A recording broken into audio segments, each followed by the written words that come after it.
Dunyoda o'zida Allohga muhabbat qo'yib, Allohga oshiq bo'lib yashayotgan odamni qarang-da agar bo'lsa hayotingizda. Mana sahobalar bo'lgan ekan. Hech narsasi yo'q bo'lsa ham zo'r yashayvergan ekan.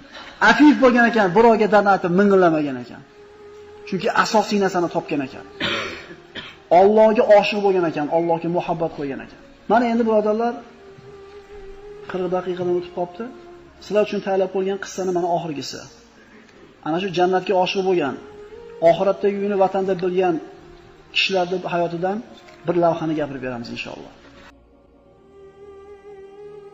Bismillahirrohmanirrohim. Abu Qudoma Shomiy tarixda o'tgan ulug' insonlardan, olimlardan, Alloh yo'lida jihodda umrini o'tkazgan kishilardan. Rasululloh sollallohu alayhi vasallamda masjidda o'tirganlarda bir to'p kishilar kelib, "Ey Abu Qudoma, siz juda ko'p g'azotlarda, juda ko'p janglarda ishtirok etgansiz. Mana shu g'azotlarda ko'rgan eng sizni qoyil qoldirgan bir qissani gapirib bermaysizmi?" deganda u kishi labbay deb javob berdi. Madina atrofidagi ba'zi Ruqqa degan shaharlarga biriga kirdimda, tuya olmoqchi bo'ldim. Alloh yo'lida jihad qilishlik uchun, yuklarni yuklashlik uchun tuya olmoqchi bo'lib kirgan paytimda va masjidga borib, odamlarni Alloh yo'lida jihad qilishlikka rag'batlantirdi, da'vat qildi va o'zini o'tirgan hujrasiga borib o'tirganda bir ayol kishi kelib chaqirdi. "Abu Qudoma, sizmisiz?" dedi. "Ha, men" dedi. Har ayol kishi yuzini to'sgan holatda keldi va aytdiki, "Siz odamlarni Allohning yo'lida jihodga da'vat qilyapsiz ekan va ularni mana shu narsaga shijoatlantiryapsiz ekan. Men ayol kishiman. Alloh menga hech qaysi ayollarga bermagan chiroyli bir sochni ato etdi. Alloh yo'lida infoq qiladigan boshqa narsam yo'qligidan Alloh yo'lidagi g'oziylarga bir yordam bo'lsin deb sochimni qirqib, undan bir ip to'qidim. Shuni oling, Alloh yo'lida sizga bir asqatar. Shoyat Alloh yo'lida unga bir chang tegsa, Alloh taolo shu tufayli meni gunohlarimni kechirib jannatga kirgizsa. Men deydi beva tul xotinman deydi. Erim va og'a-inilarim Alloh yo'lida shahid bo'lishgan. Bir dona o'g'lim bor deydi. O'g'limni qo'shib bermoqchi edim, 15 ga kirgan o'g'lim deydi. Lekin safarga ketib qoldi. Lekin siz ketib qolgunicha kelib qolsa qo'shib berib yuboraman deydi. Abu Qudoma bu ayol kishining tazg'iyasini ko'rib hayron bo'ldi. Ipni oluvdi, hali aytdiki, ko'zimni oldida birorta bir idishingizga solib qo'ying, esingizdan chiqib qolib ketmasin.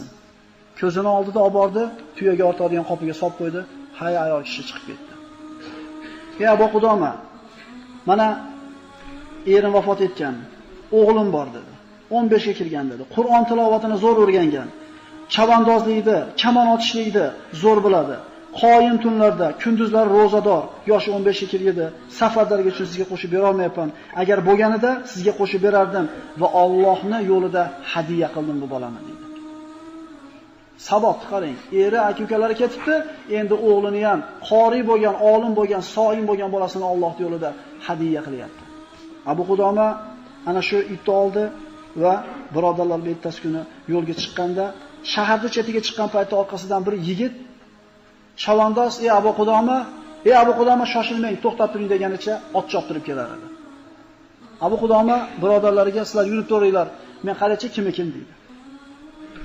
Haligi otliq keldida, yuzi to'silgan edi, keldi va otdan tushib, meni quchoqlab bag'riga bosib, "Siz bilan safarga chiqishlikdan meni mahrum qilgan Allohga hamdlar bo'lsin. Meni noumid qilib qaytarmadi. Alhamdulillah sizga yetib keldim" dedi. Shunda Abu Qudoma, "Birodar, siz kim bo'lasiz? Sizni tanimayapman. Yuzingizdagi pardangizni olsangiz" dedi. Yuzdagi niqobini oldi.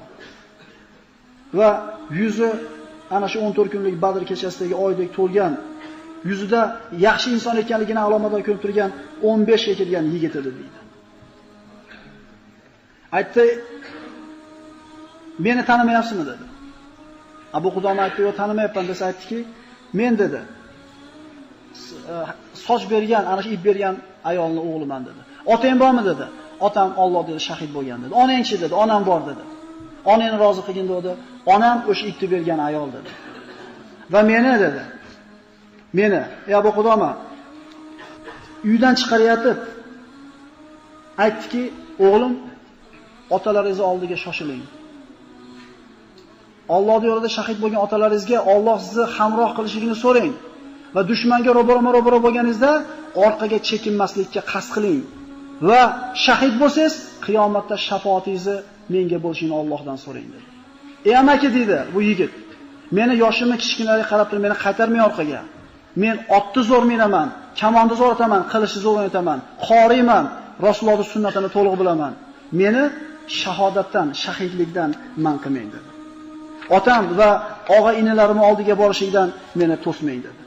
Eshitdim, shahid o'zining oilasidan 70 kishini jannatga yetalab ketishlikka qodir bo'ling. Mana shu marhamatdan meni mahrum qilmang dedi. Sayyidi va Mavlay. Onam meni kuzatib chiqaryapti, bag'riga bosib, Parvardigorim, Mavloyim bir dona bo'lgan, ko'zimni quvonchi bo'lgan, qalbimni chechagi bo'lgan farzandimni seni yo'lingda jo'natyapman, hadiyamni qabul qilgin dedi. Abu Qudoma bu yigit so'zini eshitib, yuraklari ezilib yig'laydi. Onasini quvvatiga, toqatiga va yigitning yoshligini qarab turib yig'laydi. O'zlariga hamroh qilib olgandan keyin safarga yurishadi. Bu yigit ketguncha Allohning zikrida bo'lib, kunduzlar roza tutib, kechki payt iftorlikka ularga ovqatlarni qilib, ot minsak, ichimizda eng zo'r ot minadigan o'sha chiqdi deydi. Kamon olsak eng kuchli otadigan shu chiqdi deydi. Shu yigit 15 ga kirgan yigit bizga iftorlik tayyorlagani borib ovqat pishirdi-da, ovqatimiz kech qoldi deydi. Borib qarasam, yigit ko'p xizmat qilganligidan ovqat qozonda qaynayapti, charchaganidan o'tirib yotib uxlab qoldi deydi. Qarab tursam, hali yigit deydi, tabassum qildi, uxlayotgan yigit. So'ngra og'izlari ochilib kuldi, hatto xoholaganda uyg'onib ketdi. Meni ko'rdi-da, nima uchun kuldingiz deb so'raganda yigit aytib berdi. Tush ko'rdim dedi. Tushimda ko'm-ko'k bog'da yurgan edim. Bog'da kezib yurgan paytimda kumushdan bo'lgan qasrni ko'rdim. Derazalari javhardan edi, durdan edi. Eshiklari oltindan edi va ipakdan bo'lgan pardalari bor bu qasrda. Shunda ana shu qasr ichidan parda ko'tarildi-da, ikkita joriya chiqdi-da, yuzlari to'lin oydek chiroyli bo'lgan, "Xush kelibsiz" deb meni ichkariga taklif qildi deydi. Haligi joriyaga qo'lim uzatmoqchi bo'lsam, shoshilmang. Sizga atalgan mardiya ichkarida, biz faqat uni cho'rilar, xizmatkorlarimiz dedi deydi. Shoshilmang. Shunda bir ikkinchisiga aytdi, "Bu ona marziyani kuyovida" dedi. Bir-biriga pichillab turishdi. Mana aytdik, bitta xurga 100 ta cho'ri beriladi. O'sha cho'rilar gaplashyapti. Marzi ichkaridagi marziyani kuyovi shu bo'ladi deb bir-biriga pichir-pichir qilishdi. Ichkariga yetalab olib kelishdi meni deydi. Shunda ichkariga kirdim va ro'paramda bir oltindan bo'lgan qasr bor edi. Qizil oltindan bo'lgan qasr, uni oq kumushdan bo'lgan so'risi bor edi. Ustunlari bor edi, olti dur gavharli bezalgan. Ustida xuddi go'zalligi quyoshdek nurtaratib turgan bir qul o'tirardi deydi. Shuni beradi bu yigit. Agar Alloh sobit qilmaganda aqlini, aqldan ozib olishlik darajasida chiroyli, so'z bilan ta'riflab bera olmayman uni deydi. Oldiga bordim, borganimda aytdiki, bu xur marhaban bek va ahlan va sahlan ya valiyallohi va habibuhu. Ey Allohning do'sti, habibi, xush kelibsiz. Men siz uchunman, siz men uchunsiz. Uni qo'limga cho'zib bag'rimga bosmoqchi bo'lgan paytimda Allohga qasam, ey Allohning do'sti, siz uchun bunday xunuk ish yarashmaydi. Siz bilan uchrashuvimiz ertaga peshinda dedi. Shunda xursand bo'lib, kulganda uyg'onib ketadi. Birodarlar, bu rivoyat emas bu. Abu Qudoma, ey habibim, juda yaxshi narsani ko'ribsiz. Inshaalloh bu yaxshilik dedi. Va tong otganda dushman bizga hujum qildi. Biz hali o'zimizni epaqaga keltirgunimizcha hali yigit otini mindida ularchiga qarab kirib ketdi.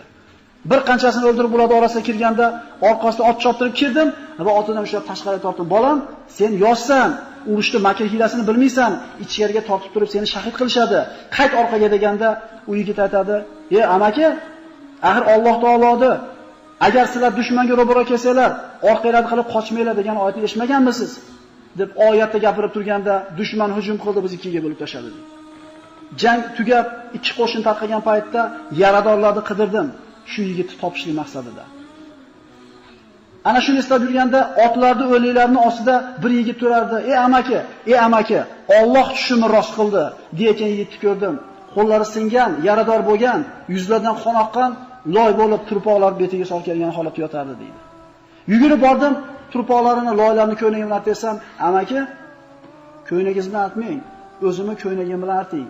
Chunki shahid bo'lgan o'g'lini kiyimini qonga belanganini ko'rganda onam ishonadi. Amaki, men sizga kecha aytib bergan xur boshimda turibdi" deydi. Ustunda turibdi, ruhimni chiqishligini kutyapti. Ey Allohning habibi, tezroq chiqing, men mushtoq bo'lib kutib turibman sizni deyapti deydi ustunda. Shunda hali bolaning yuzidagi qonni artib turib aytadi: "Ey bolam" deydi. Qiyomat qoyim bo'lganda shafoatingga oladigan kishilar ichida meni ham esdan chiqarib qo'ymagin. Seni men yetalab keldim shu yerga. Yigit aytdi: "Sizda kishilar unutilmaydi" dedi. Amaki, agar Alloh sizni yurtingizga qaytib borishni nasib qilgan bo'lsa, onamni toping va aytingki,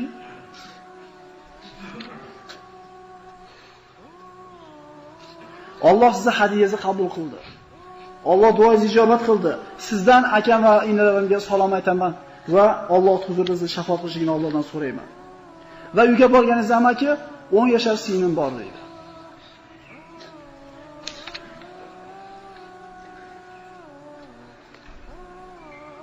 Har safar ketayotganimda meni kuzatib qolardi deydi. Va ketayotganda, bu safar ketayotganimda aka, uzoq ketmang, bizni tashab qo'ymang yolg'iz. Otamiz va boshqa aka-ukalarimiz ketdi. Siz bizni tashab ketmang deb kuzatib qo'ygan edi. Shunga xabar yetkazib qo'ying dedi. Ashhadu an la ilaha illalloh va ashhadu anna Muhammad rasululloh dedi-da, hada ma wa'adana rasul va ma'adana Alloh va rasuluhu va sadaqallohu va rasuluhu. Bu Alloh va rasuli bizga va'da qilgan narsa, Alloh va rasuli va'dasidan chiqdi dedi-da, shahid bo'ldi.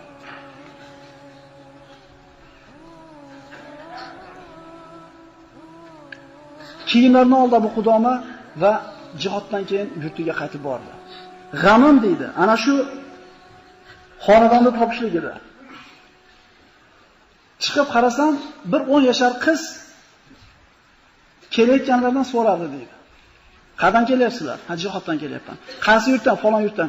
Men akam ham ketganini ko'rmadinglarmi akamni? Kutyapti akasini. Bordi, so'radi. Kim edi akang? Akam falonchi edi. Uyiga yetalatib bordi.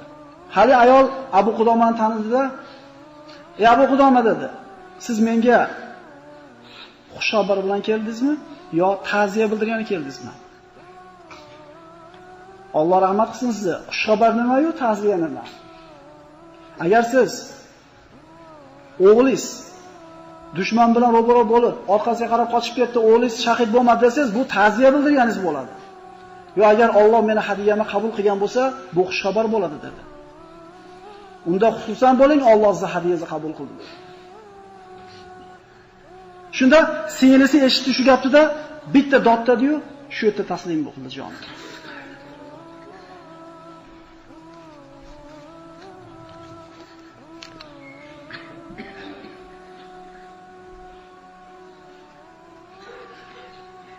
Taslim bo'lishidan burun qiziga aytdiki, "Aka sizga salom aytdi va Allohga sizni omonat topshirganligini aytdi" deganda eshitdilar, o'sha yerda jon taslim qildi. Onasi bolasini ko'tarib ketdi, rivoyatlarda keladi, ichkariga kirib ketdi, eshikni bekitdi. Abu Qudoma javobni xayrlashish uchun kutib turdi, chiqmadi. Kirsa, onasi ham shu yerda jon taslim qilgan bo'ladi.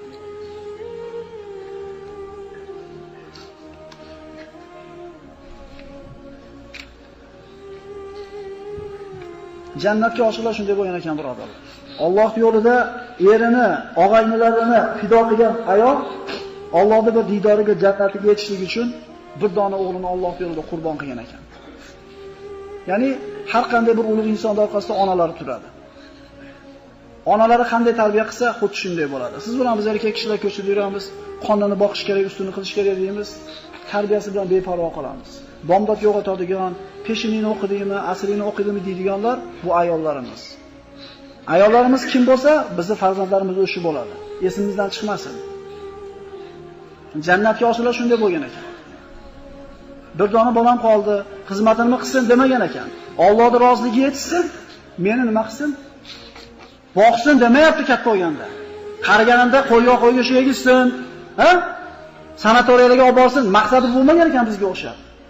Shahid bo'lsin, Allohning huzurida shafaat qilsin, akasi, ota, amakilarning oldiga borsin.